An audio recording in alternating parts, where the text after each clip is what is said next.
No, no. I met someone recently. Are we on camera yet? Is anyone either? Sorry. I think it's yelled at in the school committee. Do we? You got 2 out of 3. What's Oh, that? there's only 3 on Yeah. here? Okay. All right. Steve great. will All either right. become, oh, shoot, I wonder if I do need to open That's up what I Jordan, was wondering, if anyone. if he's coming in person Okay. or, I know he intends to On the line. participate. No, yeah, They say. yeah. Yeah, I know, me too. So you're doing that. All right, are there any citizens' comments? Wait, you have to No? call to order? I did. Oh, you did, sorry. That's why I said, we don't have to do a roll call, and then I said, is Steve on? Then we do. He's not on. Okay. All right, Jordan will present our FY '26 draft 2.0 version.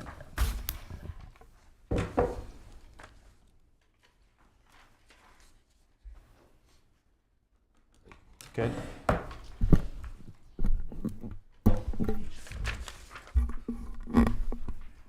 All right, great. Thanks. There's a lot of noise. Yeah, sorry about that. Thank you, everybody, for coming. Steve Martin has joined at 6:01. Okay. Hi, Steve. I'm going to face you towards Jordan. Oh, that's wonderful. Hi, Steve. Great.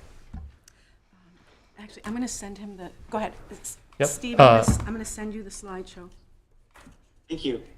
All right, so I'm going to just jump right into it. I know these things can drag on, so the quicker I start, the more opportunity we'll have to really get into substantive discussion. I'm going to present, I'm hoping maybe 45 minutes or so, and then we'll have some discussion.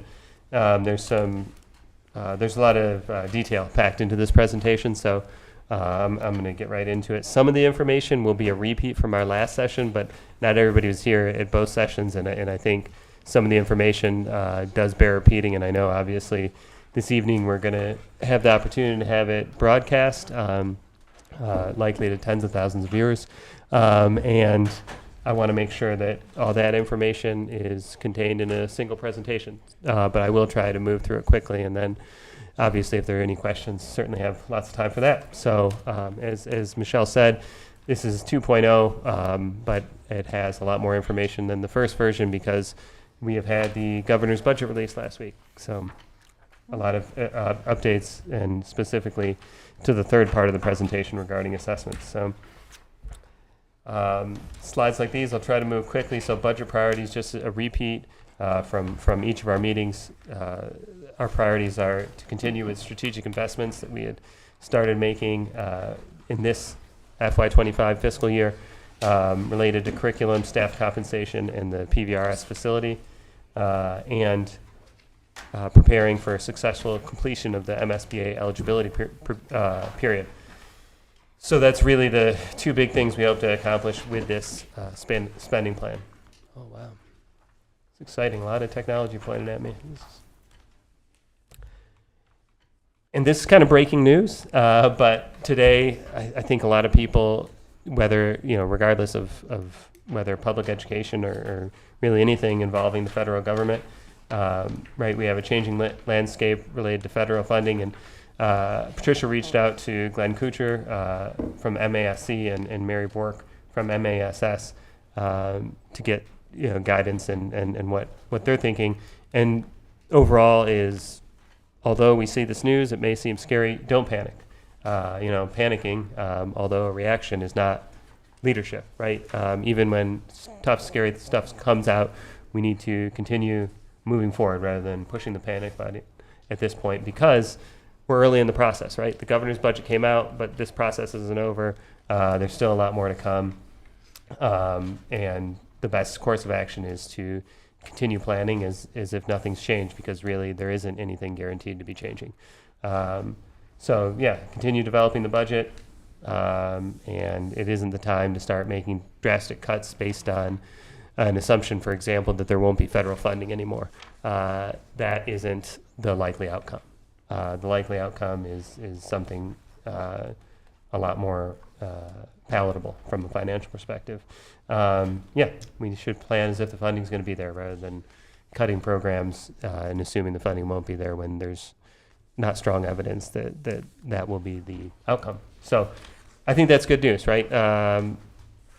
It's breaking news, it's developing, all those things. We're not news reporters, but so that's why we reached out to people who have more experience interpreting this stuff on the fly. And their perspective was, yep, there's a lot of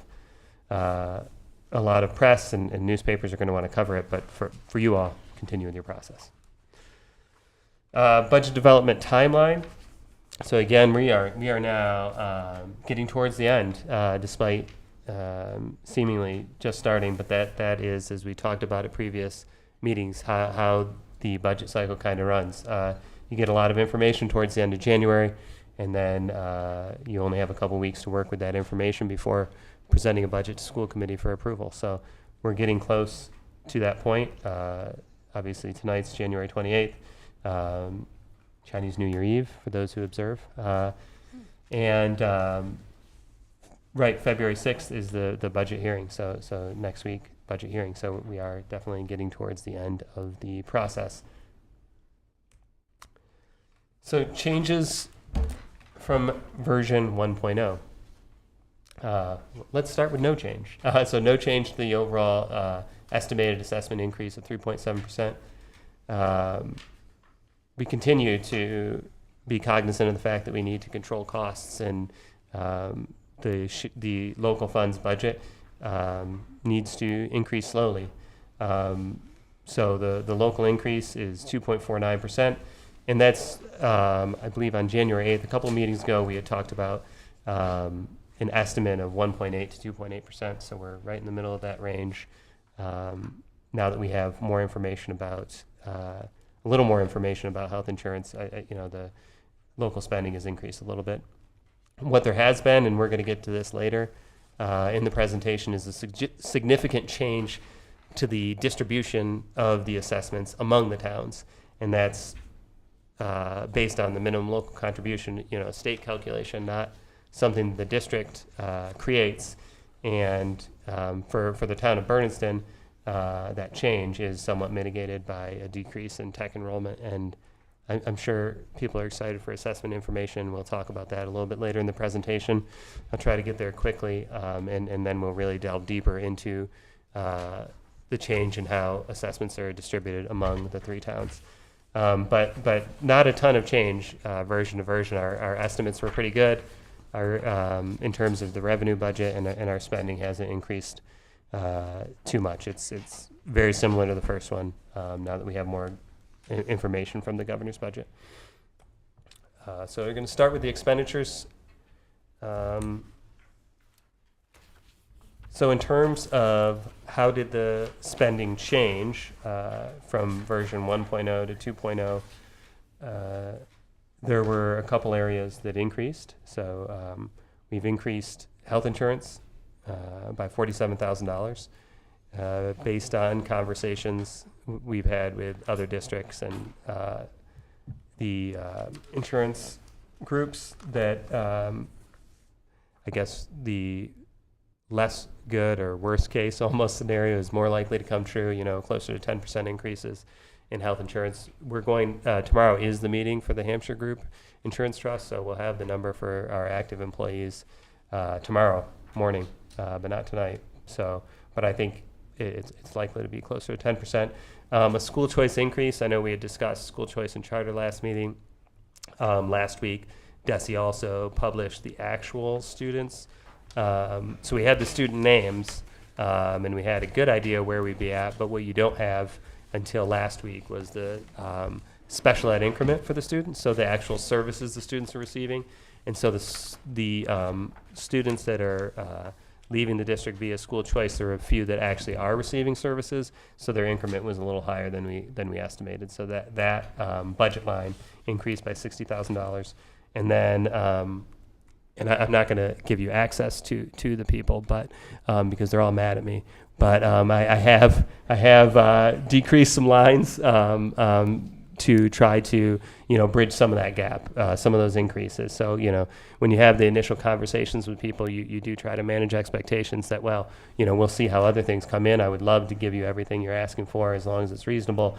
However, if, things like health insurance become more expensive, we might have to cut back. So there are probably some people who are not as happy as they might have been a couple weeks ago. But rather than, again, these aren't huge amounts of money people have in their budgets, but we tried to pick from maybe 15, 20 lines to get $29,000. And some examples of that are maintenance budgets where we're trying to be as tight as possible, or supplies budgets in terms of the maintenance of the buildings. Just looking at that, I mean, all of those things have the same inflationary pressures as tons of stuff in the economy, but we're trying to be as tight as possible to limit the growth of expenditures. And I think we've been successful at doing so. And I'm going to have a lot more information about that.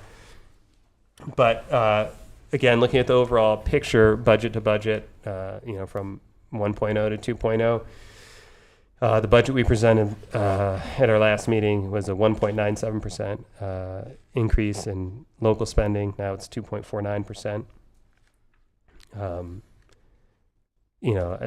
I think people probably appreciate this, but in the general context of 10% insurance costs and more generous collective bargaining agreements, keeping the overall to 2.5% is, I think, a great accomplishment. We're trying to be cognizant of spending, and we'll talk a little bit about comparator districts, but I remember last year we talked about our budget increase was 0.64%. We'll get more into that.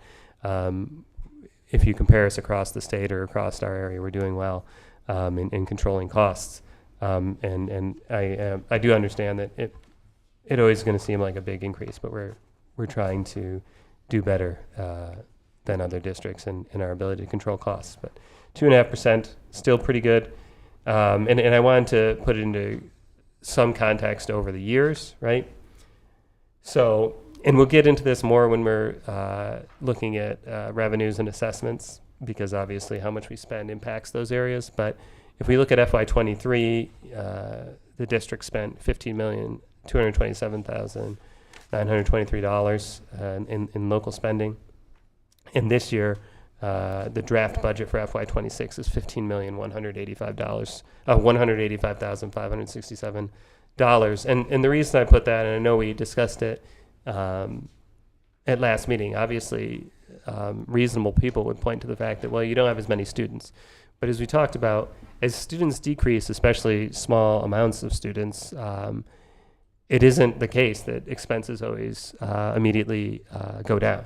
It may not be the case that when you have 5 or 10 less students a year, that there's any reductions. But we've done a pretty good job, I think, of actually being able to realize some of those efficiencies over time. And I would just say, we all know stuff has been more expensive from FY23 to now, but our spending is actually still below, in this draft budget, what we passed in FY23 for a budget, to put our control of spending into better context. And then graphically, this is what it looks like, right? Obviously, FY24, we all know, Warwick departed from the district, became its own district. And that's another one where, in general, one would think that, yeah, you might be able to control some costs, but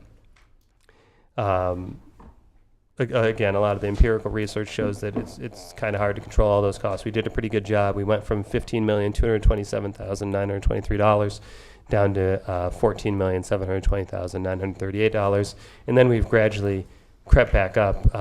Like anyone, when the majority of your budget is salaries and benefits, those tend to increase year over year. So we've crept back up, but we're still below that FY23 level. So again, the theme here is we do understand that we need to be cognizant of cost and control costs, and I think we've done that. Another way to look at it is percentage change. So in FY24 from FY23, our local spending, is that graph shows in dollars, plummeted, one could say, down 3.33%, and then up 0.64% in FY25, and now a draft FY26 amount of 2.49%. And to add further context to that, we were not slashing important educational positions, right? We're trying to budget better. We're trying to be more efficient while at the same time enhancing our program, investing more in the core academic curriculum areas.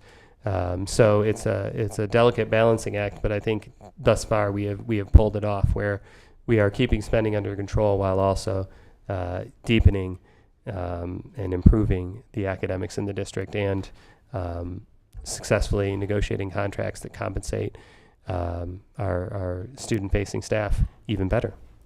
So a lot going on, and I think a lot to be proud of relative to spending.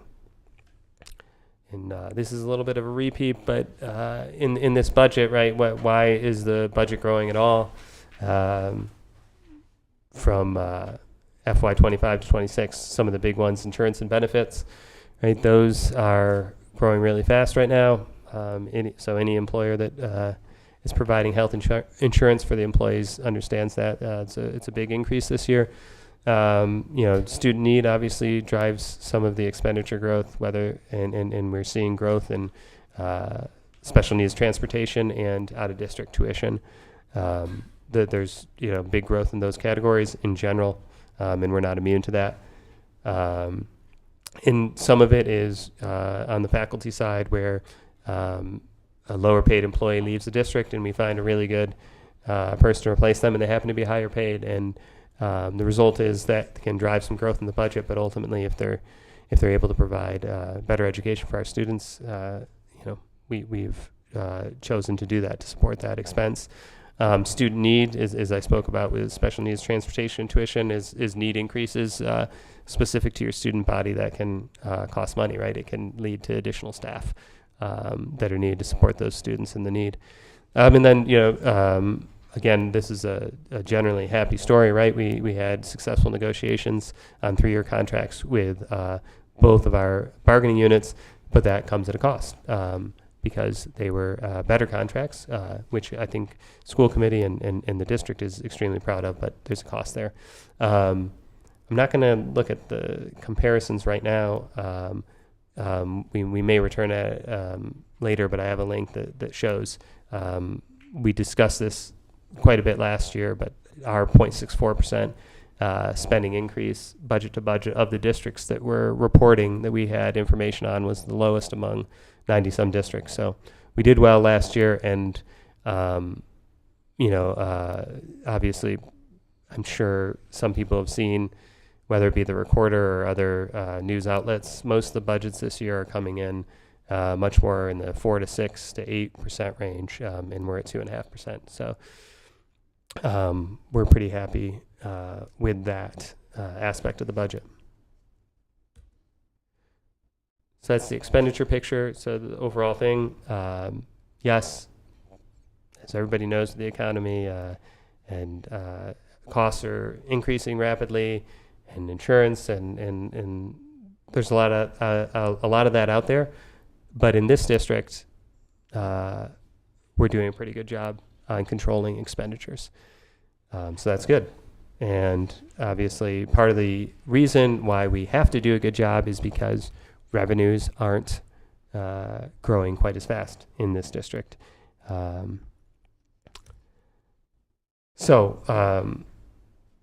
The revenue picture, budget to budget, not huge changes, similar to the expenditures, because without big increases in revenues, we can't support growth in expenditures. So operating assessments, same as what we discussed at the last meeting, 3.7% increase for the total assessment growth from FY25 to FY26. And the one change is year-to-year growth in total revenues from 1.97% to 2.49%. In the next slide, we'll look at the specific categories similar to the expenditures that drove that growth. So there's the two budgets compared, and Patricia does a great job making these slides much more legible than they were in their original format that I had created, but this is still a ton of information. So the next slide, I've tried to do a better job of distilling that into the specific line items. But this, for the sleuths who really want to look, well, what happened last time, what happened this time, this provides the full summary of the changes in each of the categories, but to also provide a summary. So transportation reimbursement increased. And I guess this is a good time to talk a little bit about the cherry sheet. I'm sure many of you know all about it, but as a brief review, right? So you get the governor's budget, you get the cherry sheet, and someone today referred to the point we're at in the actual Massachusetts state budget season is the first inning of a 9-inning game. But in terms of developing our school budget, we're in the 8th inning. So, there's a little bit of a disconnect there. But the reason I'm mentioning that when we talk about that is we're working off estimates of estimates is kind of the truth, right? Because the governor's budget can change and they don't have all the numbers. For example, when you're talking about transportation reimbursement in providing an estimate for every district, regional district in the state, well, they have really smart people working and they do their best, but no one besides the districts have a good idea of what they're actually going to spend this year, right? For example, every district in this area who's part of the who selected Kosmeskis as part of the Franklin County collaborative bid process that FERCog led had a really big, over 10% increase on a per bus rate. DESI doesn't know that though yet, right? Because we haven't reported on what happened this year because it's not over. But what's going to happen for a lot of districts is they're going to have these big increases. So when you say transportation increase of $40,734, the precision there, despite going to $734, isn't quite to that level because ultimately the governor came out with a 95% reimbursement when we talked to DESI because I wanted to get a little more information. And they said, well, look, if everybody's transportation went way up like you all did, there's no way anybody's getting 95% because the money will run out, right? Because, ultimately it becomes a line item, right? If there's not enough money in the line, you can't pay it. So they said, estimate a little more conservatively. Don't go to 95% because I know when people see 95%, they probably expected, wow, transportation's going to go way up. Well, not so fast. So we're trying to be reasonable because we don't want to underestimate it, but also reasonably conservative. So that's why it's not a huge growth in that one. Tuition, I go back and forth. Ultimately, it's only going to be determined based on when the students arrive. So in September, we're going to know that number with great level of precision. But what I'm hoping is that the students that graduate will be replaced. So essentially, level amount of students, and so. That would be a little more than we had initially estimated. I wanted to be a little bit conservative, but given the overall situation, I didn't want to leave any money on the table. Earnings on investment, every time I go back and forth, I will continue to say I'm not a prognosticator on interest rates. Obviously, I would be on a yacht if I was extremely accurate at that. But I want to keep taking into account all the information we have, right? And recently people have said, oh, well, maybe the interest rates cuts aren't going to happen as quickly as initially indicated. So that would mean we would continue to get higher interest rates on our money that's in the bank. So I put that estimate up a little bit. But things can change rapidly, right? But so we wanted to add a little bit more there, and I know these are very much on the margin type of things, right? $15,000 here and there isn't going to necessarily hugely swing the budget. Medicaid increase, again, we received additional information, and I know today one could say, well, hang on, are the states going to be getting Medicaid money? Well, that's similar to the federal funding freeze, right? That it may be delayed, but one assumes that the states will continue to get Medicaid money at some point. And our most recent filing makes me think that we're going to get a little bit more than we initially estimated. So I increased that as well. Chapter 70, we were pretty close. So we were at $60. The governor, and this may not be the number, right? It could be a different number. It could be zero. There's no guarantee, but the governor's budget had 75, so we increased our budget to stay in line with what we know at this point. And I decreased the charter reimbursement once we in addition to school choice and charter comes out at the same time, so they provided updates there as well. And it looks like our reimbursement's going to go down, which is generally a positive thing. The reason we're getting less charter school reimbursement is because we don't have more students going to charters. We have less students. And actually, it doesn't matter the number of students. It's about the amount of money.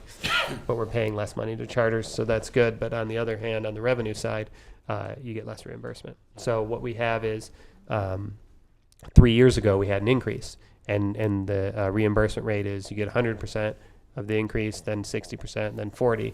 Since we haven't had another increase, we're at the 40% of our increase from a couple years ago. So. Steve Martin has a comment. I don't know if you want to call him. Oh yeah. You wanna- Yes, please, Steve. Oh, sorry. I'm sorry. I apologize. Wish I could be there with you all, but I'm in the hospital. So, but not sick, thankfully. I just wanted to mention something we learned the past Thursday, and sort of this is more of a forest than a tree comment, but our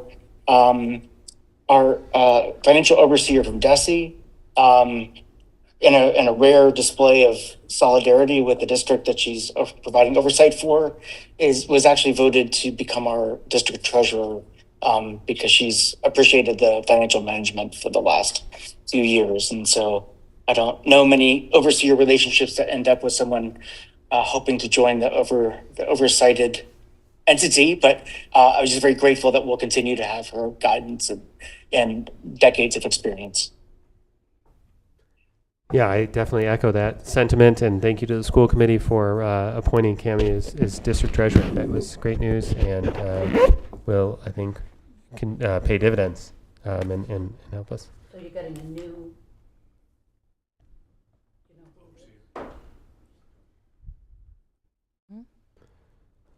Nope, not us. Up to us to decide. Desi's working. Is it going to be you, Jane? Yeah. She's in with Jay. Yeah. wouldn't you be surprised? You'd run. Run into your arms. We would be very happy to see you, Jane. We'd be very happy to see you. Be finally, some leadership from Central New York. I would appreciate it, Jane. We'd speak the same language. Most of the time. So the next part regarding the revenue budget, as I talked about, we're going to increase our appropriation of excess and deficiency. Again, the revenue budget, many categories aren't exactly growing rapidly, so what we want to do with that is appropriate a little bit more money to reduce the amount that's necessary from town assessments, and that's really what your E&D fund is for, is to manage that, manage the assessment growth in a responsible way. So this year revenues aren't looking great, so it makes sense, despite the fact that our E&D account isn't nearly as flush as it was previously from returning money to the towns and appropriating E&D in the past. But I think it's reasonable to appropriate this amount this year, and if the revenue picture improved or improves in the future, I think it would be good to, in fact, reduce the appropriation of E&D. But I don't think with the current revenue picture that it's the right choice at this time. This is similar to what I was talking about on the expenditure side, right? The expenditures where we talked about after Warwick leaving the district, the expenditure budget actually decreasing and still not returning to the rate when Warwick was a member of the district. Obviously, that filters directly into town operating assessments, and in the future, not future, but in some slides later in the presentation, we talk about some of the reporting from the Rural Schools Commission. So I'll provide a little additional context to this slide and why we're discussing it. But ultimately, right, Warwick's part of the district. Warwick starts its own district, and that can be turbulent financial times. And what the Rural School Commission tells us is that when you have slight reductions in enrollment, it doesn't always lead to reductions in expenditures, and so it can make things more difficult in terms of assessments to towns. But what we've done is a good job of is actually identifying ways to reduce the budget and reduce assessments once we had a decrease in enrollment with Warwick leaving the district. And then over the last few years, those assessments, the last 2 years, have crept up a little bit, but are still below assessments in FY22. And obviously, I certainly don't take for granted the fact that, yes, there are, however, less students, but I don't think it's a foregone conclusion that when you have small decreases in enrollment that you actually reduce assessments. Oftentimes, it's assessments stay the same or continue to grow, maybe at a slower rate, but it isn't often that in fact, the efficiencies can be found to reduce assessments. And so I think that I'm proud of the fact that we were able to do that over the last few years. Right. Oh, here's the report. So, and I know this is review for some of the people who were here last time, but I just want to kind of get it on record. So the Rural Schools Commission report, which informs the request for $60 million of rural aid for the districts that qualify. We're up to $16 million, so we're on the way. That report from July of 2022 talks about how school districts that have experienced years of declining student enrollment remain saddled with high per pupil legacy costs. So that's for sure the case, with our district, right? By Warwick leaving the district, it certainly doesn't reduce the number of people that are retired when we're talking about legacy costs. And another quote directly from the report is that slight and even moderate reductions in enrollment have a minimal impact on school or district costs. So again, just a reminder that we have been successful at controlling costs in the face of declining enrollment, specifically related to Warwick leaving the district. And the one thing that isn't a direct quote, the words diseconomies of scale is from the report, but then added context to that. So diseconomies of scale are supposed to make reducing expenses nearly impossible in rural or sparsely populated districts, but we have achieved that in PVRSD. So, not to say everything is always perfect, but we are definitely have a watchful eye on the expenditure side of the ledger to try to keep both education at an extremely high level, but also affordable. And to just another statistic, looking at the compound annual growth rate of operating assessments from FY23 to the draft budget in FY26, the average increase is 1.73%, which is a relatively small number. There was a negative in there as well, but overall, 1.73% is pretty reasonable. In addition, last year, we returned $500,000 from the excess and deficiency to the towns. And we have, through use of grant funds, invested almost $200,000 in town-owned buildings for the facility assessment reports, security enhancements, and new food service equipment. And I think that, that's just, there could be feelings around different issues, but what we want to try to make clear is the importance of our relationship with our town partners, and that we want to find as many creative, collaborative ways as possible to be good partners and control assessment growth, and find ways to also help the towns be as financially healthy as possible, because we understand we're in it together, and as I said, feelings can be one thing, but numbers can be impartial. So that's why I just wanted to provide some numerical examples of what we've done in partnership. It's been a pretty good 3 years, and in terms of what the numbers say. So, which I tend to like the numbers. And this is just providing further context of really FY24 stuff, right? Looking at the FY23 to 24 change in operating assessments, right?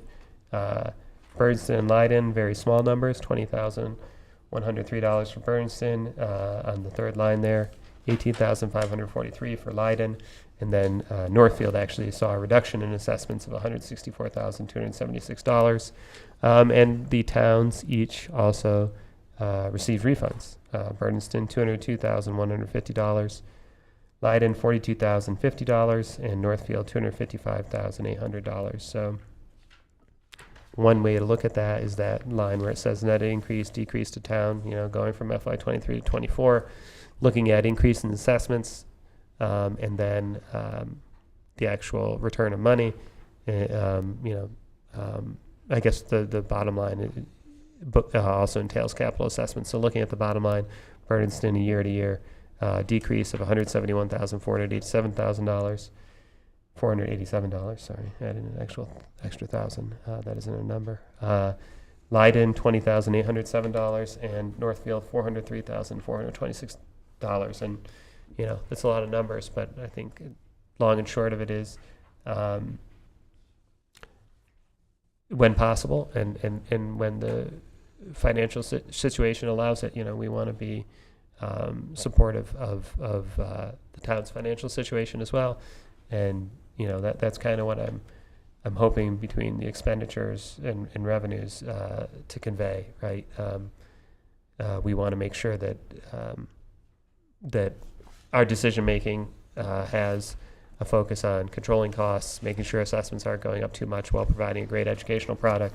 And what I'm hoping all these slides provides numerical support for is that has happened. And just again, looking at similar to the spending, look at the assessments from FY24, assessment decrease of 1.45%, FY25 decrease of 3%, and the draft FY26 budget of an increase of 3.7%. FY25, you said decrease, was that a? Sorry, FY25 increase of 3%. Yeah, try to slide one by you, Jane. That's why we need you. And the FY20 draft FY26 increase of 3.7%. That's why Patricia helps me put the colors in there too. That way, even if I say it wrong, it's clear. I know, but the people who are listening can't see the colors. Oh, that's true. We'll have to get that up It'll online. be online before you go to sleep. Well, Are you before sure? I go to I was sleep. going to say before Patricia goes to Before I sleep for go to sure. sleep. Yeah, that's another good point. We don't have like an internet genie or something that puts these on. That's Patricia. So when those go up quick late at night, you know Patricia's not slept yet. That's not in the budget, network or online website genie. That's not a line item you'll see. And so, one last slide that we discussed last time is, certainly 3.7% assessment increase year to year. We wish it were potentially less. But I think that part of the reason to stay the course is we've started to see some of the important indicators to further strengthen the district financially, pointing in a positive direction. When you're thinking about a district, how would you help control assessment growth? You'd want to get some more revenue. You might like some more state aid because that would alleviate the need for assessments. And I think a reasonable question is, well, is any of that starting to happen? And I think there has been some evidence, increased tuition, right? The FY23 Vernon tuition amount was $199,904. FY25, it's going to be $433,400. So, more than double. That's good. That's an area that's growing. I think in general, we'd like to retain more students, right? Less students leaving the district, whether it be for Franklin Tech, school choice and charter. The more students that stay here, the better for our overall financial picture. And one of those measures, school choice and charter, in FY23, we were paying over $1 million for school choice and charter students, and now we're down to $800,000, so that's good, going in the right direction. And we hope it continues to get even better. So over those last 2 years, while controlling costs and trying to control assessment growth, we're also seeing that the investments I talked about, where we're trying to improve conditions, improve the overall educational product that students are receiving, that's starting to pay some dividends, right? Students are staying. Students from other districts are choosing us. So those are good indicators. And, from the state perspective, although we haven't necessarily seen a change to the Chapter 70 formula, we have seen more support for rural aid, with the Rural Schools Commission report, and, more than doubling of rural aid as well. And so, as I mentioned, we're at 16 million, the recommendation 60 million. The governor is, in the governor's budget, it's level funded, so it would stay at 16 million, but there's hope over the next, whether it be 3 or 5 years, that maybe that would get closer to 60 million rather than 16. There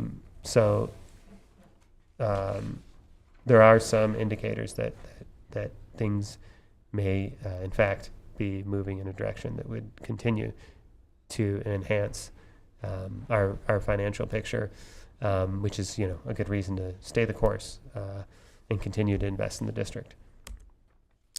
So, assessments. So I know a lot of people, this is, the big reveal, where the assessment's looking after we have the information from the minimum local contribution from the state. So we'll jump into this. And I know throughout the presentation, people will probably have questions, but I'm just going to keep plowing forward until we get to the end, and then we can have time for questions. So I think only about a half an hour in, so we might make 45 minutes. Let's see. It's an exciting challenge. Right. So again, everybody has different levels of understanding, so we're going to go back to the basics. I'm sure some people have extensive knowledge, but it's always best to go back to the basics. So assessments are made up of two parts generally, right? We've got the minimum local contribution. That's determined by the state. It's not our calculation, it's the state's calculation. And then the remaining part of your assessments is the above minimum local contribution, and that formula is outlined in our district agreement, and actual enrollment in the district buildings, by the children who live in the respective member towns, determines that, right? So we're going to show you an updated for FY26 picture of the enrollment, but that's what determines the above minimum local contribution. So again, minimum local contribution is the minimum that a city or town must appropriate from property taxes and other local revenues for the support of schools. That's based on Education Reform Act 1993.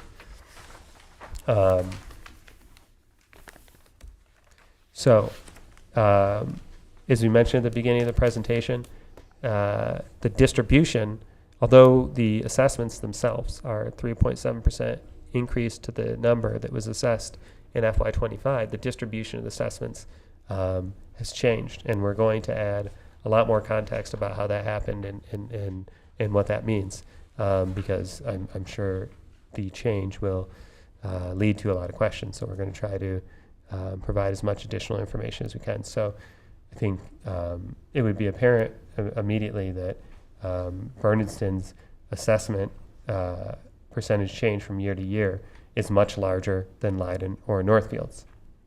And the reason for that is a very large increase in the minimum local contribution. So if we look on the minimum local contribution line of Bernardston from FY24 to FY25, we've got an increase of a little less than $34,000, right? And then from FY25 to FY26, we have an increase of a little over $180,000, right? So that's a lot different, right? In terms of the minimum local contribution change. For Leiden and Northfield, we see something not as drastic necessarily, but big decreases in the minimum local contribution paid to Pioneer Valley Regional School. And the reason I mentioned that is your minimum local contribution is split between the regional school districts that you're a member of. So all of our towns are not only a member of the Pioneer Valley Regional School District, also a member of the Franklin Tech School District. So, right, as I said, big change, right? So why did the minimum local contribution go up? We'll get to that, but first, back to the magnitude of change, right? So Bernardston's minimum local contribution from FY25 to FY26 went up 11.03%. Okay, again, this is a state number. We can't do anything about that at the district level. And Leiden's minimum local contribution to Pioneer Valley went down 6.53%, and Northfield's minimum local contribution to our district went down 1.77%. So, I assumed many people may already know this, but there might be a question of, well, why did Bernardston's minimum local contribution grow so much? And so there's two pieces to it. One is this municipal revenue growth factor. The other piece is where your students are actually attending. But let's first talk about the municipal revenue growth factor. So there's increases or decreases of the local contribution towards meeting the foundation budget based on changes to these local revenues. And why does it go up? Well, there's the levy limit, right? So everybody's going to go up some amount, 2.5%, each year. So state aid, right? How much aid is given to municipalities, and then there's prior year local receipts. And since I'm not an expert on municipal revenue growth factor, we took all this straight from when we looked at it, several sources, but in terms of this piece was just from the Finance Committee handbook from the Association of Town Finance Committees, page 36 of Bernardston's. That is the bottom link. The link with the asterisk, the municipal revenue growth factor, I think takes you to the state page that has spreadsheets that will show you the MRGF for every municipality in the Commonwealth for the past few years. Yep, and I'll try to explain the why about the minimum local contribution, the why on the municipal revenue growth factor. I think that probably town people have a better idea than I do on why that grows year to year. But I am out of my depth on that one in terms of calculating how the state. Handbook that is on the Bernardston site is actually the MMA Finance Committee handbook, Great, not the Bernardston handbook. Make that clear. good, even better source. Not that Bernardston's wonderful, but. Well, Bernardston provided it, didn't they? Yep. So reasons for the change in the minimum local contribution, as I said, two pieces. So the municipal revenue growth factor, Bernardston's of 6.67%, which is 15th out of 351 municipalities in the Commonwealth.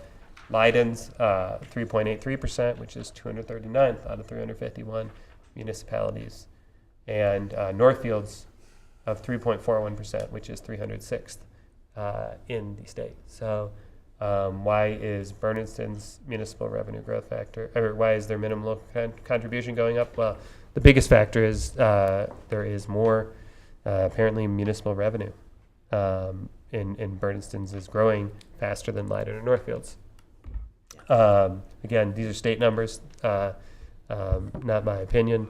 The other piece is Franklin Tech's enrollment, right? So Bernardston had a 16.67% decline in Franklin Tech enrollment from FY25 to what's projected for FY26. So Bernardston, a greater amount of Bernardston's minimum local contribution will go to Pioneer rather than Franklin Tech. So the other side of that is it may be, it's likely, right, that Bernardston's tech assessment will be going down in FY26.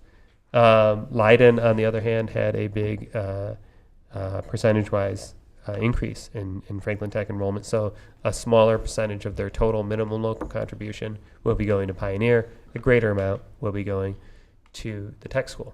150% increase, it's 4 to 10, but percentage-wise, still a big number. Northfield went from 40 to 50 students, so a 25% increase in tech enrollment from FY25 to FY26. So those are the reasons. So, two things. Bernardston's municipal revenue growth factor is big, which means the minimum local contribution number is bigger. and more Bernardston students are at Pioneer than were the previous year. And the opposite is true for the other towns. So this I question this is taken straight from the DESI provided spreadsheet on the foundation budget, reformatted in a more user-friendly way by Patricia. But this is their information that I'm putting here that shows that change from FY25 to FY26. So overall, Bernardston, 249 students. Foundation enrollment in FY25 down to 247. But if we look at the individual regional districts, Bernardston's foundation enrollment at Pioneer is increasing from FY25 to 26, 219 to 222, and decreasing at Tech. So a greater amount of Bernardston's minimum local contribution is going to Pioneer rather than Tech. And that is shown on this district share of total foundation budget line. So last year, 82.43% of Bernardston's minimum local contribution went to Pioneer. In FY26, 85% of Bernardston's minimum local contribution is going to go to Pioneer and 15% to Tech. In addition, the required contribution overall between the two districts has grown a lot because of the minimum revenue growth factor. So it's really everything we talked about in the previous slide, but just shown numerically. And I think another thing you'll notice, it isn't just a straight, if 75% of your students attend Pioneer, Pioneer gets 75% of your money. Really, when a student attends Tech, it's similar to 1.5 students at Pioneer. And you'll see that ratio in the foundation budget per student number. So the foundation budget per student number at Pioneer is $14,038.38 last year. So I'll look at FY26 numbers. So but FY25 makes it pretty clear that it's 1.5, right? It's 14,000 up to 21,000. But FY26 Pioneer 14,469.01 cent, and Tech $22,673. So actually more than 85% of Bernardston's foundation enrollment is at Pioneer, but the foundation budget per student is higher at Tech. So that's why that split ultimately happened. So that's how the money's divvied up. Tech education is, in terms of how the foundation formula works, more expensive per student than non-tech education. So that's that. Leiden, similar situation, right? The municipal revenue growth factor and enrollment of students determines how that minimum local contribution is divvied up. So what we can see on the bottom line at Leiden, the required contribution did increase from $595,075 to $629,768, right? Year to year, the overall increased. However, since the next line up, district share of total foundation went from 91.76% at Pioneer down to 81.04% at Pioneer, the dollar amount at Pioneer actually went down. So if you look at required contribution at Pioneer in FY25, you have $546,052, and if you look at FY26, it actually decreases to $510,395. And the reason is because more students, more foundation enrollment from Leiden is at Tech than was in FY25. And Leiden and Northfield have a similar story. The overall required contribution in FY25 on the bottom line of the chart is $3,490,986. So there was municipal revenue growth in Northfield, so the minimum local contribution overall grows to $3,644,939. However, since a greater proportion of Northfield Foundation enrollment is at Tech than was previously, going from 19.54% at Tech in FY25 to 24.31%. The required contribution received by Pioneer is actually declining, despite the fact that the overall required contribution grows with the municipal revenue growth factor. The amount that goes to Pioneer has decreased from $2,808,685 down to $2,758,995. As I talked about student enrollment, so this is what informs the enrollment percentage. So that was a lot about minimum local contribution. The above minimum local contribution, the assessment percentage is determined by this spreadsheet here. So what we can see is, moderate change here compared to what we're looking at with the minimum local contribution, the above minimum. There's a little bit of redistribution, but nothing too great. Bernardston increasing from 41.18% to 41.46%. So this is actual students and seats in the respective buildings across the district. So this is a 5-year rolling average. Bernardston from FY25 to FY26 went up 0.28%. So a relatively small change. But what that means is on the above minimum local contribution money, Bernardston picks up 0.28% more than they did in FY25. Leiden has an increase from 9.05% to 9.53%, so an increase of 0.48% from FY25 to FY26. So Leiden, similar to Bernardston, picks up a little more of the above minimum local contribution share of the assessments in the district. But these changes pale in comparison to the minimum local contribution changes. And for Northfield, it's the opposite change. Northfield goes down from 50.06 down to 49.01% from FY25 to FY26. So, the overall story is Bernardston and Leiden are starting to have more students, actual students in the seats than relative to Northfield. So Northfield's number of students in the district schools are down. This isn't a foundation enrollment. This is actual students, whereas Bernardston and Leiden are actually growing.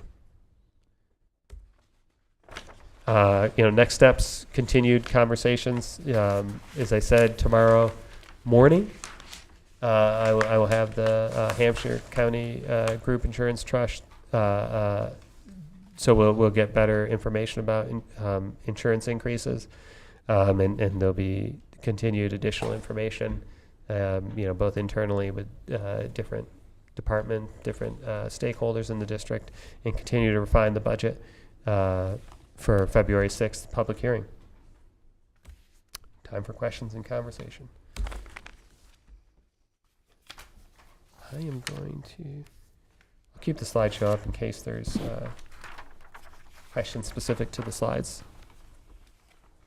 Jordan, I have a question. I don't know if you know this, but it's pretty hard to figure out how much money is going to go to curriculum in the 26 budget.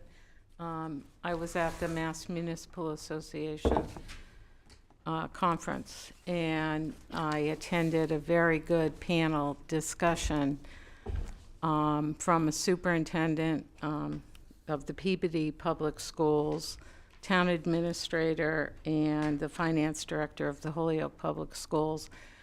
And it was about collaborating with the towns and trying to figure out, we're heading into some very tight waters, and we have to work, we have to budget within our means.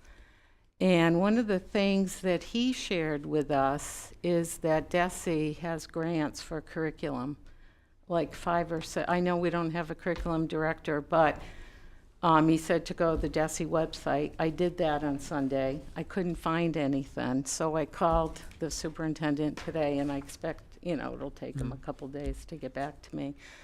But that's an area where I think, and it's a Massachusetts grant from DESE, so we don't have to worry about federal. So I think that's one of the areas when we get a curriculum director, we should Yeah. look into that. And he gave us all the different names, and I looked on there, Yeah. and there's Curate or something. and- Yep, we use Curate all the time Okay. in the district. I'm quite familiar. I was assistant superintendent in 2 districts in charge of teaching and learning, so I'm very familiar with DESE curriculum resources. While we don't have a director until April 1, yes, we use great resources. For instance, we have 5th, 6th, and 7th grade teachers who are taking advantage of the investigating history curriculum provided for free by DESE. In fact, we had some folks out of district in all-day training today, and they got to stay in a hotel overnight at no cost to the district because DESE is working with a foundation to support that. So thank you for thinking about that. I was able to speak with Superintendent Vidala today as well, so I'm aware of what he talked about. Thanks. Okay. And another great, grant opportunity that we're taking advantage of is the Innovation Career Pathways Grant. So we have $75,000 this year, and a portion of that grant is set aside for curriculum expenses. So that's another great one where it won't cost the towns anything, because we're going to have $75,000 this year, likely $50,000 the next year. So we'll continue to invest in curriculum, and as we talked about in our meeting as early as October 2023, making strategic investments in curriculum being one place, and what we've tried to do is focus using some of our revolving funds like school choice to pay for that. So I think it's a great point that curriculum's an area where we should definitely be investing heavily, and we plan to do so. But the good thing is we plan to do so in a way that these heavy investments won't lead to a burden for the towns. We wanted to be prudent and plan long term. Curriculum's not getting cheaper, but it's not going to be an excuse for huge expansions of our local fund spending. We will figure it out while also being reasonable and collaborative with the towns. So Okay. Are there any other questions? Ginger? You didn't bring this up, but I'm just something I've been curious about. So the state made school lunch free. Did you see cost savings in a reduction of having to administer the payment program? Like, I'm assuming you had to have some sort of tracking system. Who's paying? You know what I'm saying? So, Yeah. did you see any savings and less administration there? yeah. So you still have to swipe everybody's card because you got to have a point of sale system to record the sales. And if anybody from food services listening, they would probably say, what are you going to reduce? There's only 2 of us, like in the elementary buildings. It's like, it's kind of like a Houdini thing, like only if we can cut someone in half. The magician, like with the box, because it's we're running a pretty lean operation. Cheryl does a great job, and in our staff, I can't say enough about the fact that, for example, you might do 200 lunches, and if anybody's been to, Bernardston-Northfield with 2 people, I think that they do great work, and so there isn't necessarily anything to reduce, unless you're going to have one person, make and serve and scan everybody, which I think would be a little much. Of course. My sense, Ginger, I've wondered about this. My sense is that the reduction in burden has been around the gathering and review of all those applications. And that was something teachers, I remember as a teacher, having to try to get families to complete them, please, even if you don't think you qualify, and so I think it's made life easier in some ways for people, but I don't think that we have evidence of a cost savings. Okay, thank you. Yeah, thank you. Jane, you were? Yeah, well, I was waiting for other people because I always take over the floor. I have a few questions on some of these pages, and I don't know, maybe I'll just start at the beginning. And that, I asked all my BES questions last time we met, and I had the same questions about Northfield, and they were all related to teacher salaries, special needs teacher salaries, and substitutes, and classroom assistants, so I won't re-ask that about Northfield, because I'm going to assume that the answer would be the same as I got for Bernardston, which would be reasonable. On the PVRS budget, I see, well, I can't even follow this line across Which now page that are you on? 5. Okay.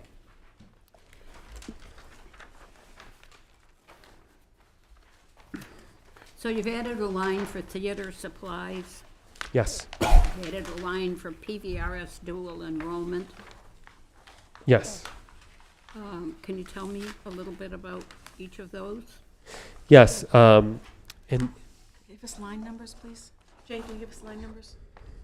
198 Thank you. as the, Dual is the enrollment. dual enrollment, and I just lost the other. 192. Yeah, 192 theater supplies.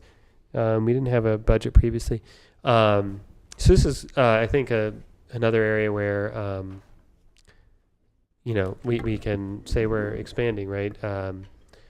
We have, I don't know, probably some of you do know, Danica Tominski, great educator, was at BES, now is up here.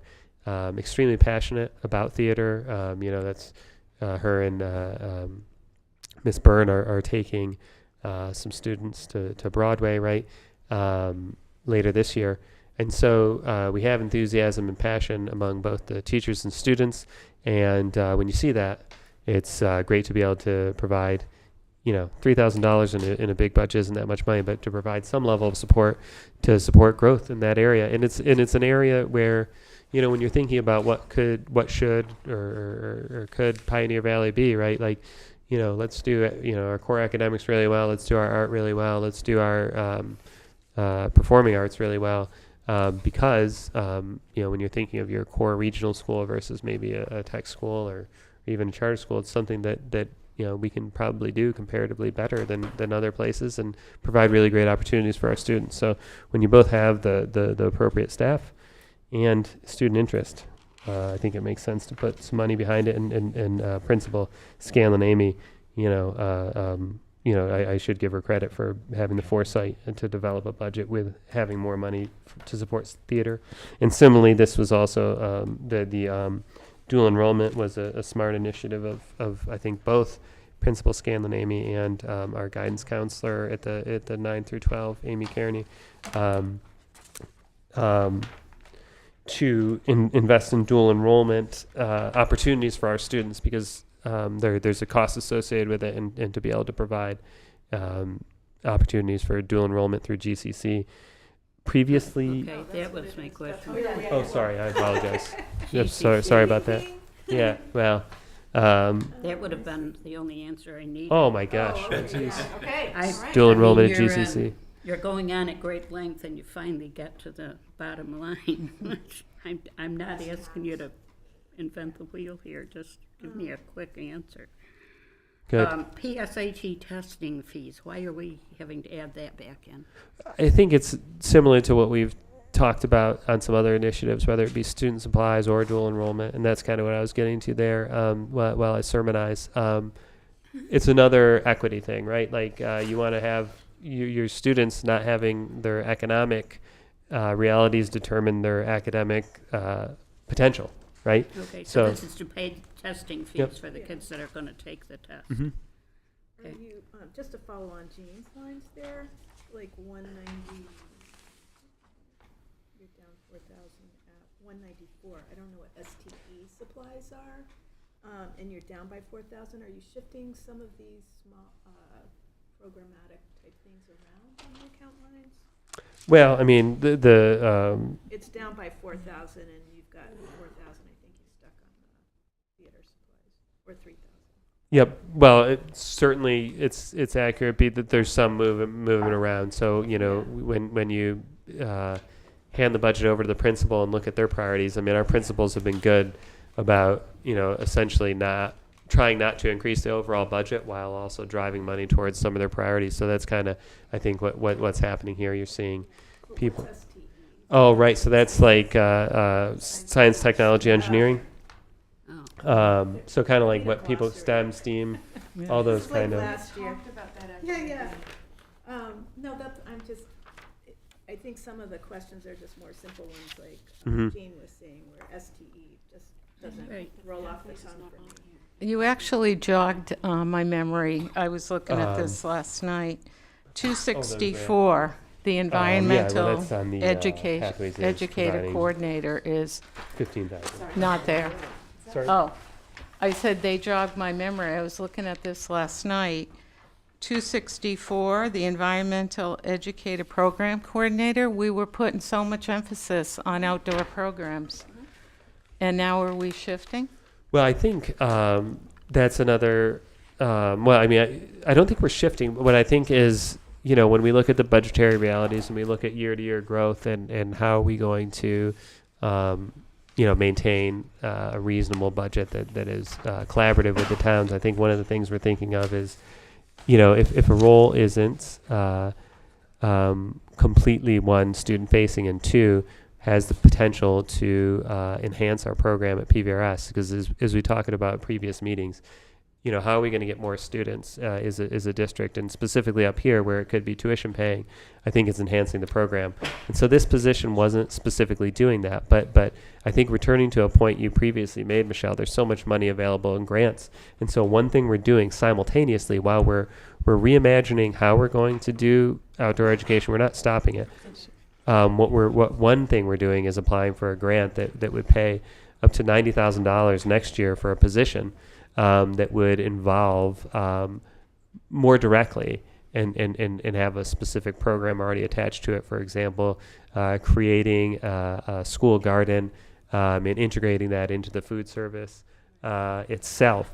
So the students, it could be, I think it would be across the district, but it'd have already a specific goal in place where you're creating these school gardens, you're providing education about nutrition and growing your own foods. So we would do a lot of the same stuff and achieve a lot of the same objectives, but the state would pay for it. Because as we're thinking about, Michelle made a great point, there's so much grant money available and we're going for it. So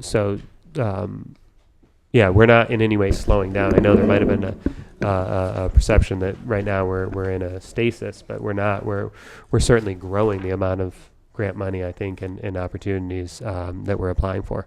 So it's really just a change and continuing to be focused on outdoor education, but hopefully doing it in a financially sustainable way where maybe somebody else helps us foot the bill and it's a very clearly student-facing position. Because I know there's always the focus and scrutiny on, well, are these positions that we're adding specifically, working with students? So we're trying to also think about feedback we've had in the past. Is that, Tricia, I know. This was a tough decision, right? And part of being a good leadership team is being willing to entertain conversations that we don't want to have, but that we think ethically and programmatically are the right conversations to have. We talked last week or last meeting about our strategy of focusing on investments on this building, because this is the school where we can generate additional revenue. So by focusing some of our environmental education work here, we hope to be able to attract more tuition bearing students, and we're certainly not abandoning outdoor education or environmental education for the elementary students, but we are shifting how we intend to do it. The only thing when I ask these questions is we invest in supplies, in different things. And that's why I keep saying we need to have a plan. Yeah. So we know where we're going year 1, year 2, year 3, instead of just shifting to something else. And that's only, that's good planning. That's what I'd like to see. Because we did invest in some things. We were going in a totally different direction with the pavilion only, 4 or 5 years ago? Right? Yeah. You guys remember that pavilion that was going to be built for outdoor education. So I guess from my perspective, I don't see anything in writing on the curriculum. And I know we're getting someone, we had someone, but that's where I think we do spend some money. I think the towns are interested in seeing that too. I think we are primarily concerned with the education of our students, and we'd like to understand what's going on here and what the plans are for the future, and what the continuity is. I have a question as a follow-up to Steve had a comment. to her question, and it is, that position has existed, so will it qualify for a grant if it has already existed? I mean, it's existing this year. And Yeah. and you're discontinuing it so you can apply for a grant. Nope. Lots of grants would not allow that. Sure. So that's my No, question. I don't think any grant would allow it, but we're not discontinuing to apply for a grant. I apologize if how I explained it, characterized it in that fashion. It's that we would be accomplishing similar goals of having students both outside, learning about the environment they live in, learning about the food they eat, but supported by a completely different position that doesn't exist with a different member of staff. Okay. There's a comment from the school committee member who's at home. Steve? Steve, did you want to talk? I guess so.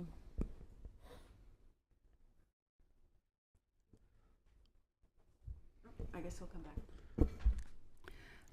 My next question is on line 219, PVRS Sorry. cap. Sorry. I apologize. I just found the mute button. But I just want to thank the committee and administrators for seeking out these grants that do require effort and time and skill in order for them to be successful. So I appreciate that very much. Thank you. Ditto.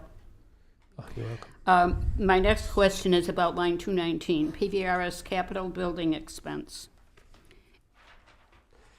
Our current district agreement provides for a different formula for paying for capital expense. So I think that this should not be included in the operating budget. Yep, I'm in complete agreement. That's why it's not. So it's on this piece of paper, but it isn't included in the operating budget. So the capital expense is just deducted, and it will be presented separately at the February 6th meeting, the capital budget and the assessments for that. Okay. It's misleading to have it here. May I ask Interesting what choice of items words. you're planning to have in that So is plan? that supposed to be zero? No, it's supposed to be what it is. I just provided there presentationally so that people understand that there's going to be a budget, and it's not going to be zero.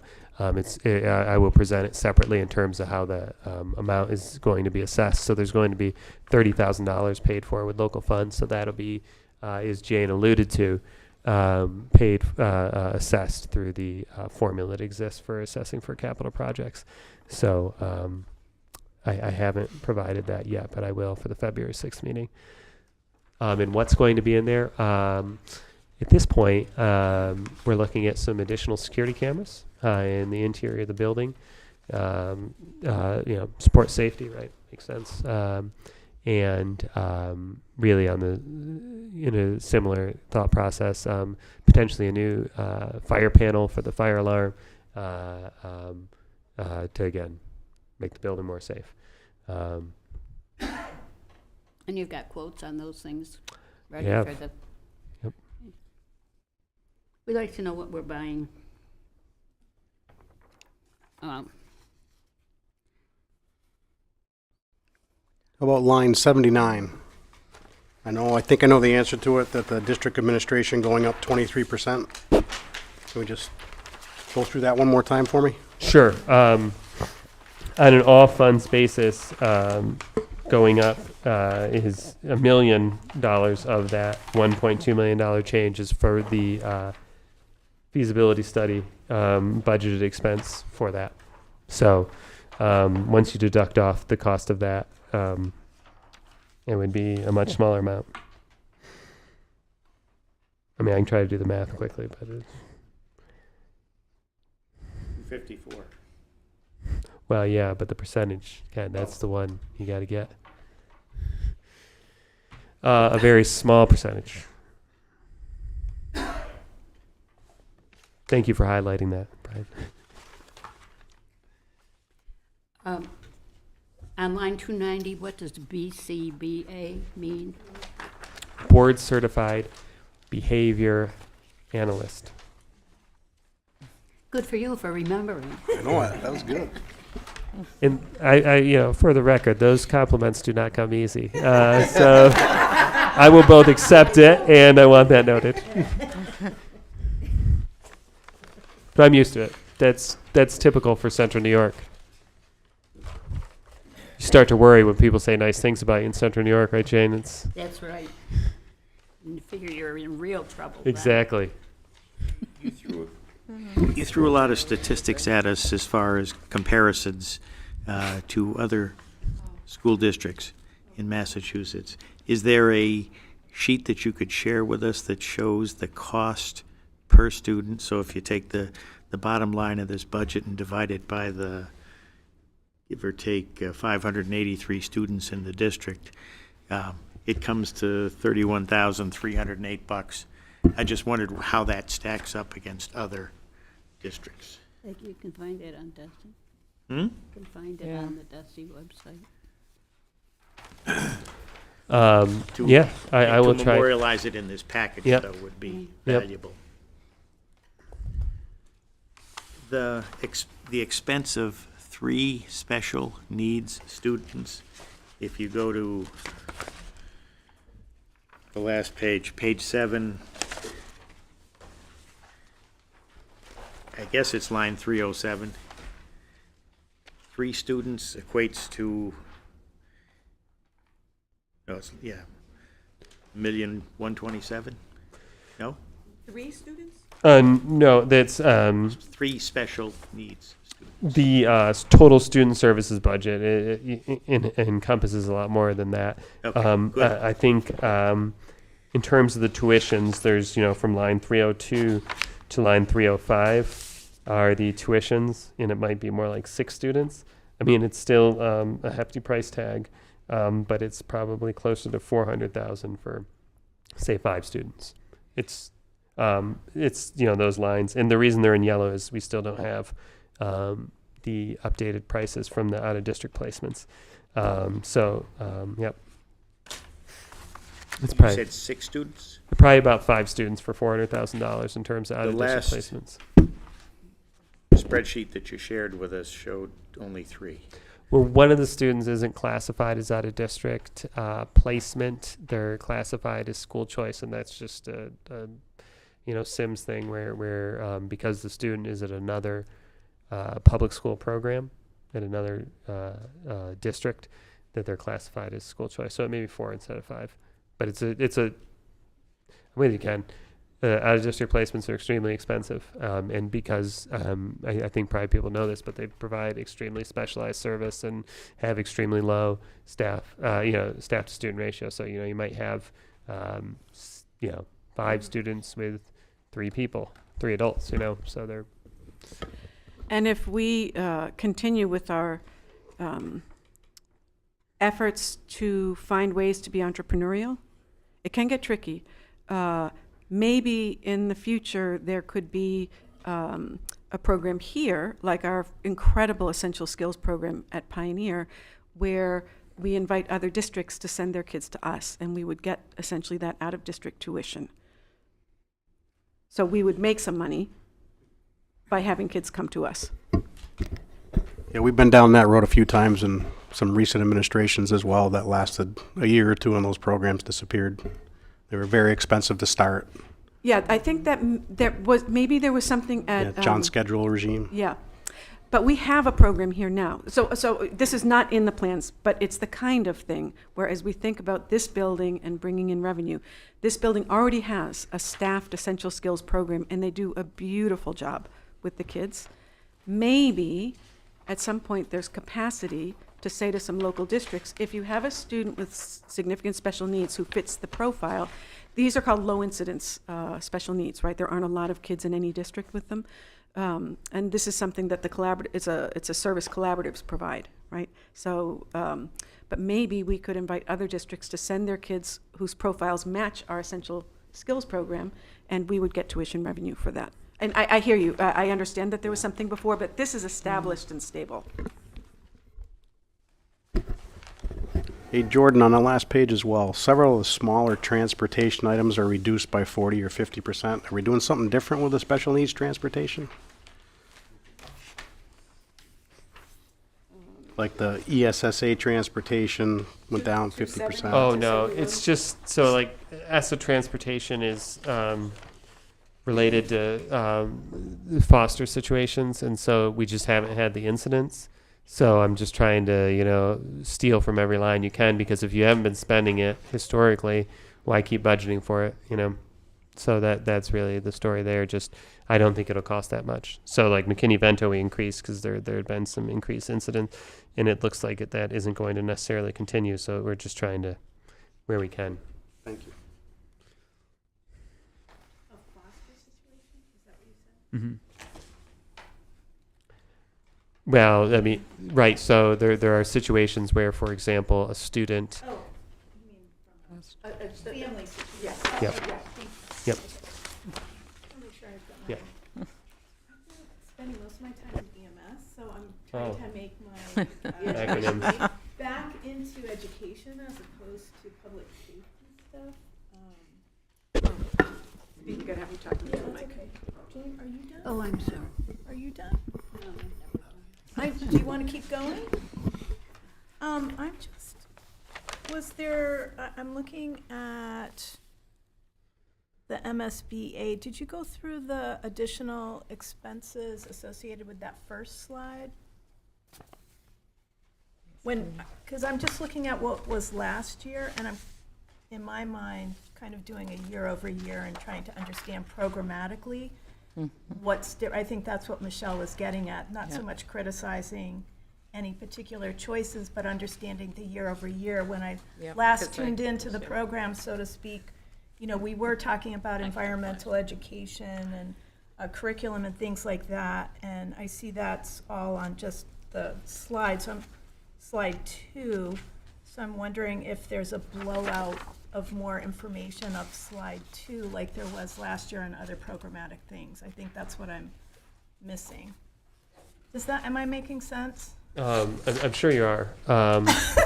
Yeah, because you're right. I was looking at last year's and the year before versus this year. Yeah, so- on curriculum, we're investing in curriculum. You're exactly right. Right, and I can dive into the spreadsheet, and I'm trying to take it up a level, which is what we did, what I remember doing, and was quite successful understanding what was going on in the schools. So, for example, you had some nursing changes last year, so I'm just assuming because they're not mentioned this year, it all worked out. You know what I mean? We're not seeing the year over year from what the programmatic themes were last year and how they resolved this year. So environmental, so you might have made some shifts and shifted it into grants. That doesn't necessarily change your priorities. But if I'm just walking cold into this presentation, I don't see the update from the priorities that you had last year and whether or not they're new or different or substantively changed or shifted in the spreadsheet. Sure. Yeah. I mean, I think that, so in terms of the relationship, in the commitments, we made to make strategic investments, that's really what fundamentally is driving this budget, right? Continuing to do those things. So, So when you say curriculum, for example, this year, it's just on slide 2, it just says curriculum, period. Whereas last year, you kind of blew it out a little bit more into specific programmatic areas that helped understand what the investment was that year in FY25. Yep, I think I understand what you're saying, B. So Otherwise, you have to go through, Otherwise, you have to go through all the line items and kind of add them up yourself, which doesn't really make sense for somebody outside of the school system. So I think that's where some of the questions come from for me is there's some sort of middle level information that takes all of these various individual expenses across many pages of a spreadsheet and they add up to something programmatically. Yep. And I hope, I guess, for the public hearing, hopefully That'll we'll make create a more budget sense. book. Well, and we'll just try to provide greater amounts of information. And hopefully, yeah, that provides greater detail that would be helpful in terms of programmatic. I mean, but yeah, I mean, we're still investing in the same area, right? Curriculum. So that's where a lot of the school choice offset is going to, setting aside money. You know, we're completing. The overall dollar shift. I mean, I can understand line items. I'm less concerned about that and more like when you say curriculum. I can speak to that. Yeah. So, and this is a great point, and so let's adjust the presentation. So there's been lots of conversation at different school committee meetings about our elementary math pilot. So we've had 8 elementary teachers piloting a new math curriculum. Okay. They've been meeting steadily under the direction of the principals because our curriculum person left. So we anticipate bringing to the school committee, to the teaching and learning first, and then school committee in March, a recommendation to adopt a new elementary math curriculum, and that will require an investment. Okay, At so this- that's and- what I'm missing is the programmatic cost. I think when we had that discussion last year, I think on environmental, and that's why Michelle and I were like kind of doing a mind meld because it was like year over, when I was in corporate, it was always what's your year over year on your Right. topic from the year before. And then on number 2 here with MSBA, since that is new, what line items in the spreadsheet should we be looking at that indicate what the investment is in this new building authority piece? Yep. So that's what Brian had brought up earlier about the $950,000 on the. Something? You're not repeating something. I think you're This is just great. It's providing helpful a to explain new it in a different way. angle. Oh, okay, thanks, Brian. Line 60 shows the feasibility study. So importantly, we're, as we had discussed, 60. using Okay. school choice money to pay for that, and then we will get reimbursed from MSBA at about 60%. So, that's what chunk the investment is. That will get reimbursed at 60% for. Yep. 60%, so that means we're actually paying,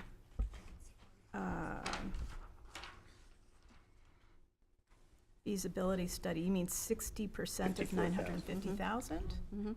Okay, so that's still a sizable chunk left.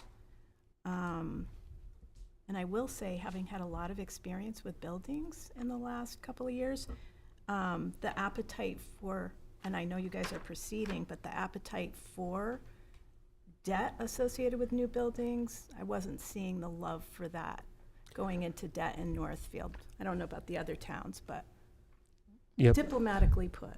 Yep. There wasn't a real strong, for a 13.5 million building for public safety, Well- there wasn't any interest, As a person, enough interest, I yeah. should say. as a person who often serves meals at home, what I can tell you,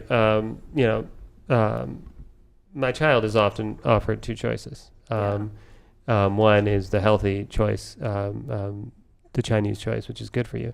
The other is the Central New York choice that Jane, so like I would give her a bologna sandwich. She's probably going to devour that bologna sandwich. And so I think, right, exactly. Not, yeah, white bread? but my daughter. Wonder Bread? And so I think that jokes aside, I think that the appetite for things could determine what kind of cuisine it is, and this cuisine would be education spending. So I think that we'll see what the appetite is for educational spending. For Because- debt spending and Well, but on right, a but building. mhm. Okay. And I think the other piece, right, is the huge amount of support from the state. And what we tried to do I think, gauge, obviously without getting into the conversation about debt, I think to gauge community support, I think, we surveyed the community, had a participatory process. Brian was a stellar contributor. And I was there too. oh, B was there. We were all there. Everybody was there, right? So you're familiar with this. So So I think that that ultimately that's what the feasibility study helps do, right? It starts to create the picture of what cuisine you're going to be eating in terms of the appetite. So I think that if we make a compelling case, and it's ultimately something people want, it will be supported. If we don't have a compelling case, it probably won't be supported. I think that that's probably the case for any type of project, right? Can I ask a follow-up question on that? The state would reimburse 60%. Yep. Providing we go on to the next step, or regardless of what happens? Yep. So regardless of what happens, so. Oh, good question. Yeah. So the balance to the district, to the town's $380,000. Well, it's zero because it's not being paid for through assessments. Oh, it's not. No. Yeah, no, it's not- through we're not school assessing choice, the so towns through a for it. revolving fund. It's Yeah. still. But it's still money that, it's revenue, right, that's been directed elsewhere? It's a revolving fund, so I mean, not potential technically revenue revenue. that's directed toward this particular. Yeah, but I mean, if I'm you're not- going, no, I'm just saying, if you're going to use a revolving fund for more than you take in, it should be a Yeah. one-time expense, and this is a one-time expense, so Right, it's an appropriate use of the yeah. revenue I- stream. It's not critical so much as just the reality of having been on more than one building thing in Northfield. And my concern, which ties in with other discussions that we're having, is the bulk of capital, the bulk of building stuff falls on the 3 towns, one of which is as Michelle likes to call it, a tiny town. So I think there's some sensitivity around capital, as you can have probably noted. Yep. And so ultimately, as we move forward, though, this Yeah. will be on the district to put together something that's super appealing, that maybe Right. overall, maybe the operating assessments don't grow as quickly, or there's some mitigating piece in addition to the 40%, in addition to the 60% the state would be paying. So I think that's, ultimately the goal is to put together a compelling presentation that people would support. Been there. Yep. Okay, you had a question? Yeah. I don't want to take too much time Microphone. going into this. Microphone, Ginger. Pull it up The there. feasibility study, would that include speaking to architects?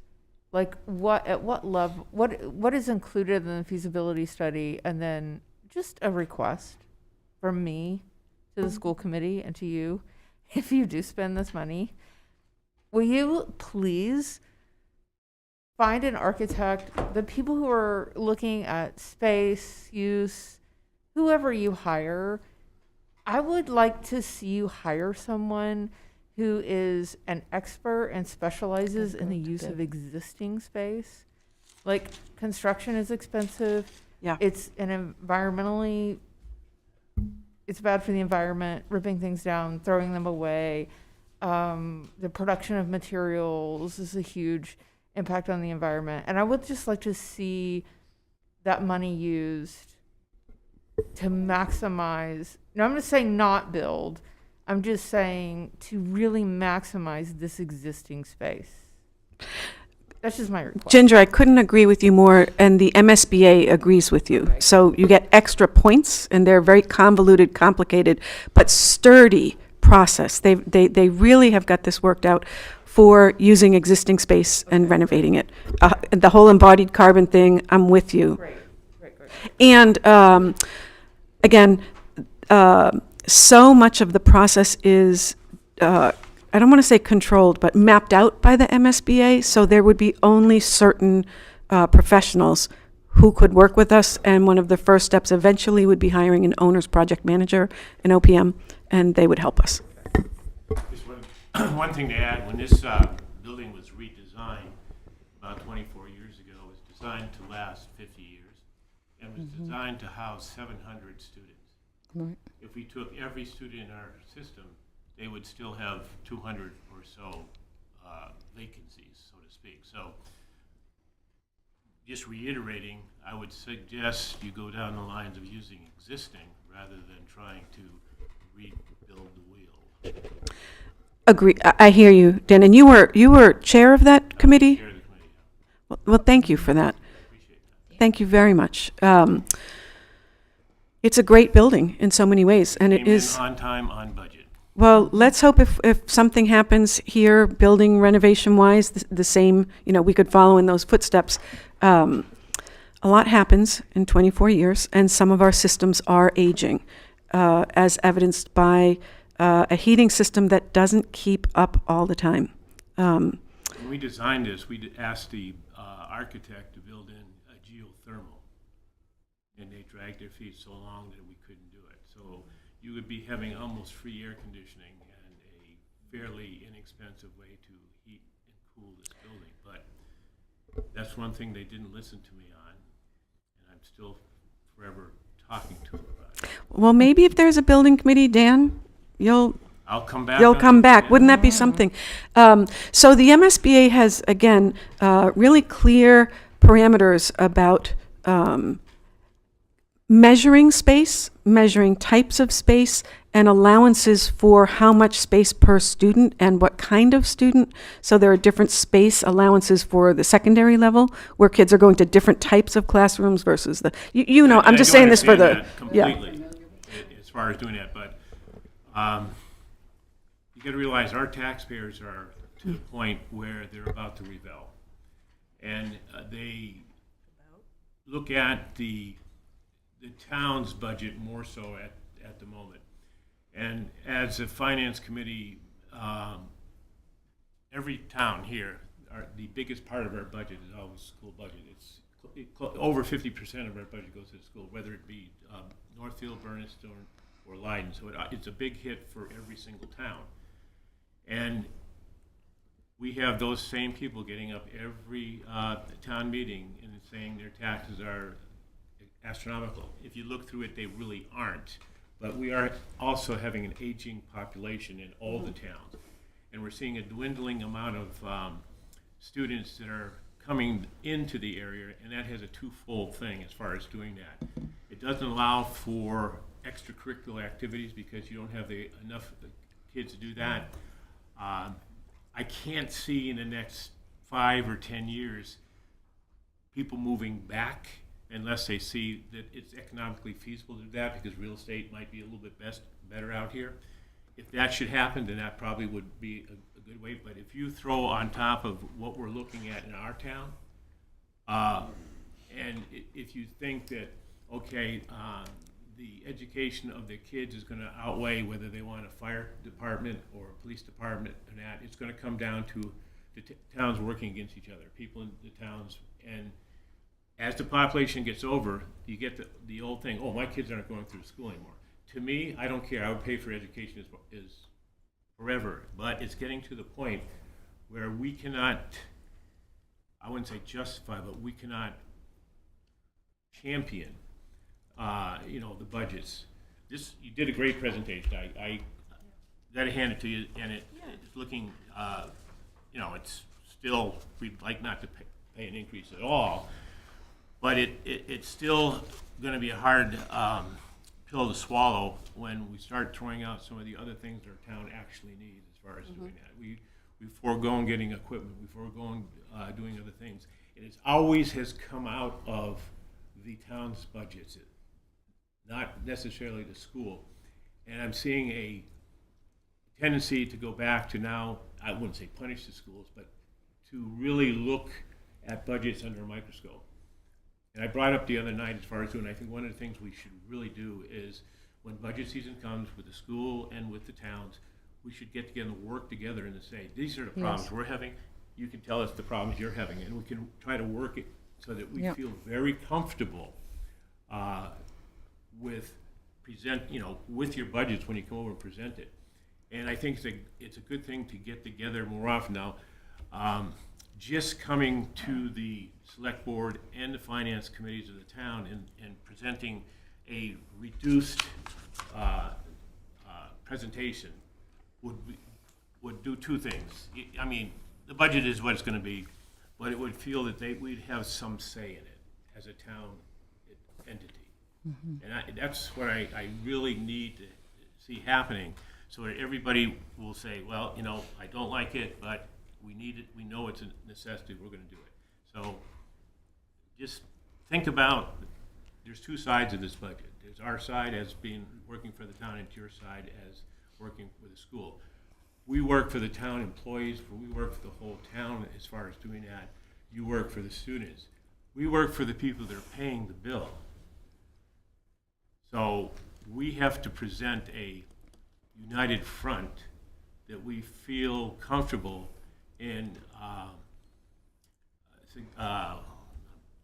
suggesting it, but Recommending? thank you, recommending budgets, both the school committee's budget and our budget. And if we don't feel comfortable, we don't recommend. So, Dan, that was a point well taken. The MMA was a lot about this these past Thursday, Friday, Saturday, and about collaborating. And they said social media isn't working, emails, sending things. We got to sit in a room face to face because we have some big issues ahead of us.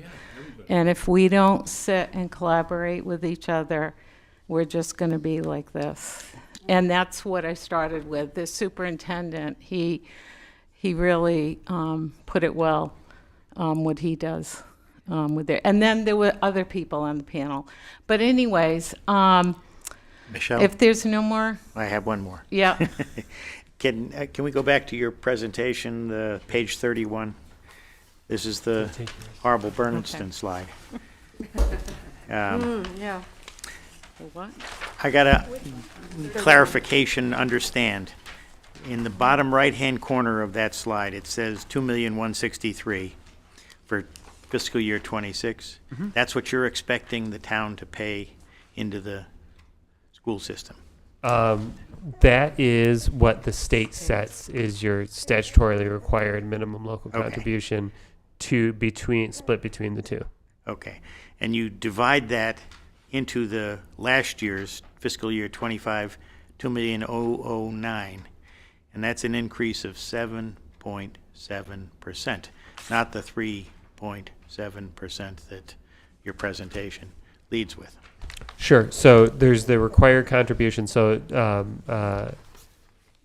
Bernardston's required contribution is set by DESI, right? So that isn't. So the assessments are growing by 3.7%. So the number you'd want to divide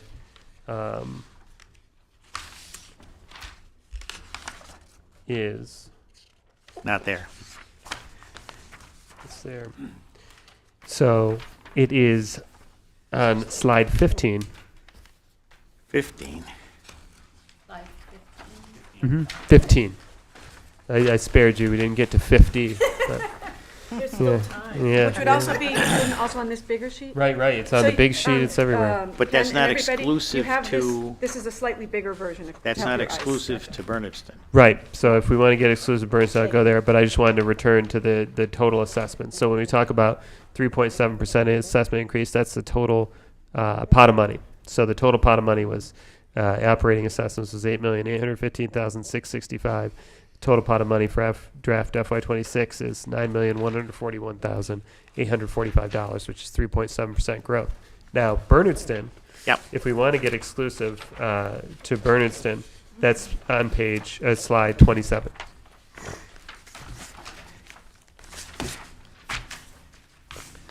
Because the minimum local contribution is only one component. So Bernardston's minimum local contribution overall grew by a lot,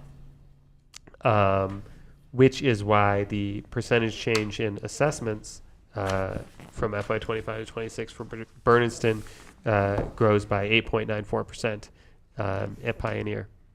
I don't know what will happen at Tech. I can't. It's okay. We deal with that separately. That's appropriate. So that is, so although the total pot of money is growing by 3.7%, Bernardston is picking up the majority of the increase because of the increase in minimum local contribution.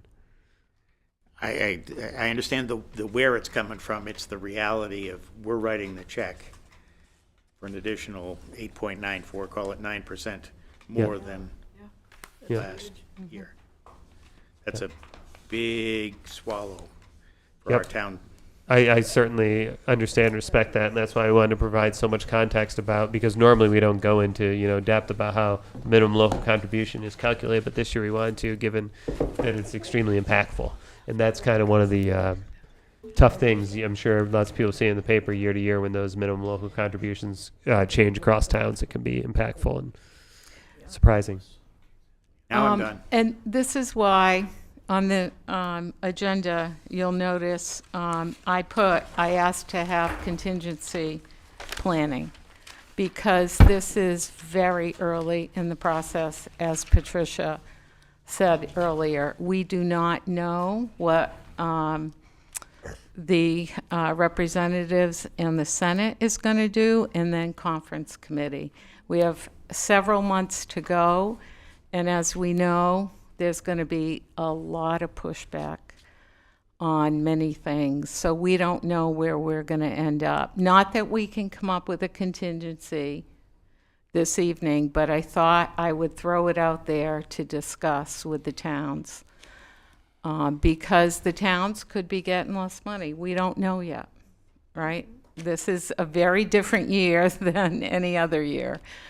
So, I just thought, that, Jordan, should hear from you what if we are getting less revenues in our towns from the state or whatever. And so I just put it out there for a topic of discussion. And if you don't want to talk about contingency or, we don't have to.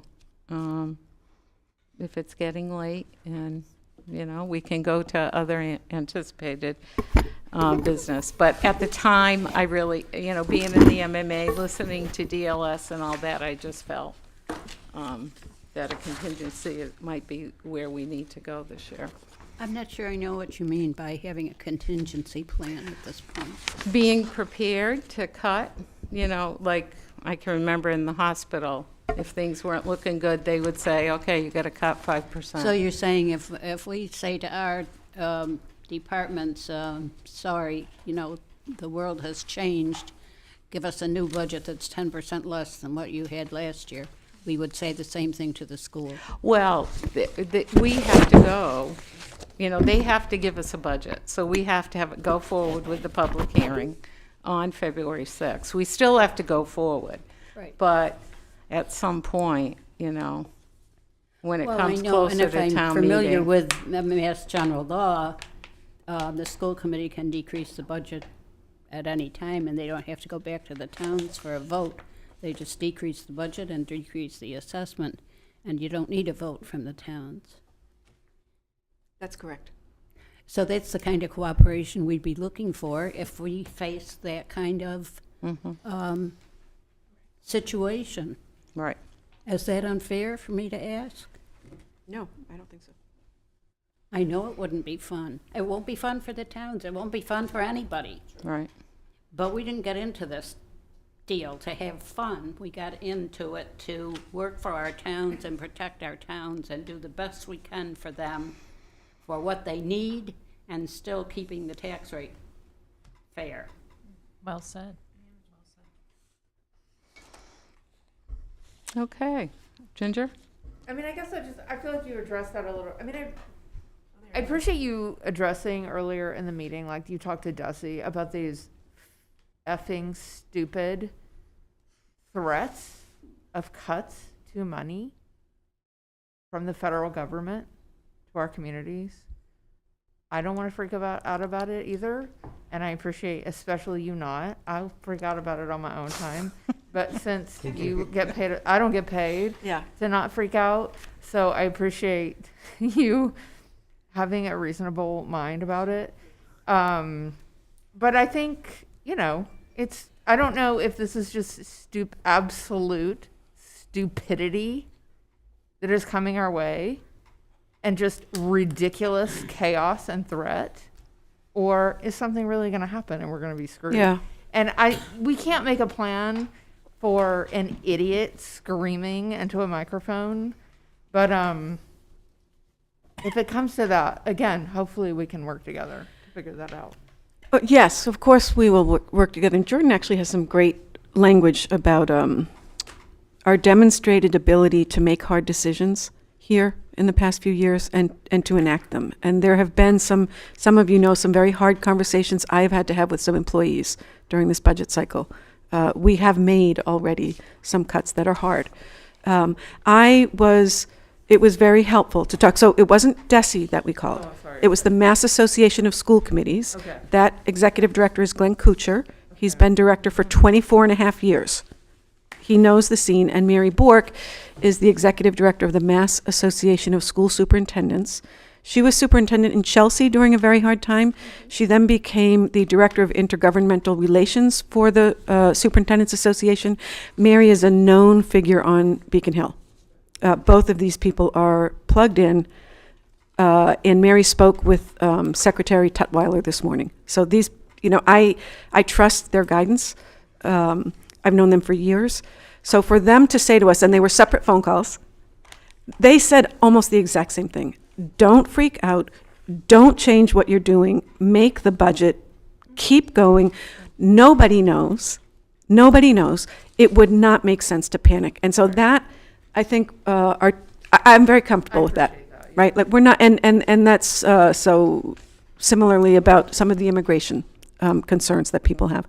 We have sent out very calm, minimalistic guidance. Nobody freak out. We have a plan. We're working with our attorneys. We're okay. And I hope with the school committee, same thing. We're getting good guidance. You all know how good Jordan is at this stuff. We're going to keep moving forward, and we're paying close attention. But we also, as a team, right, towns, for our residents, we've got to project, we can handle this. If we work together, we can handle this. That's, Thank you. Okay, is there any other business? Just one quick thing, on the health insurance, what was your estimate on that? 10% now And it's coming out tomorrow? for the Hampshire Group Insurance Trust, the GIC. I've got to talk with representatives there. But yeah, tomorrow morning. Maya went up 14%. Yeah, You're I still was a hearing little light. 12 and Yeah, town side's been looking at 12. That's crazy. Yeah. we'll hear more from you. Yeah, Sure. yeah. Yeah. We will know more. Will All you share right. that with us? Yeah, I'm happy to send an email tomorrow once I have more.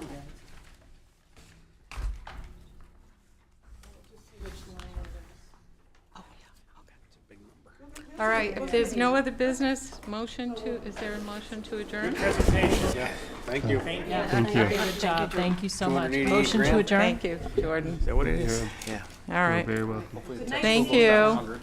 Yeah. I the I net saw number the that we'll get. sander out there, so be careful. Thank you, B. I saw the sander It was a group effort. Me and out because there. Patricia Brady. Maybe they're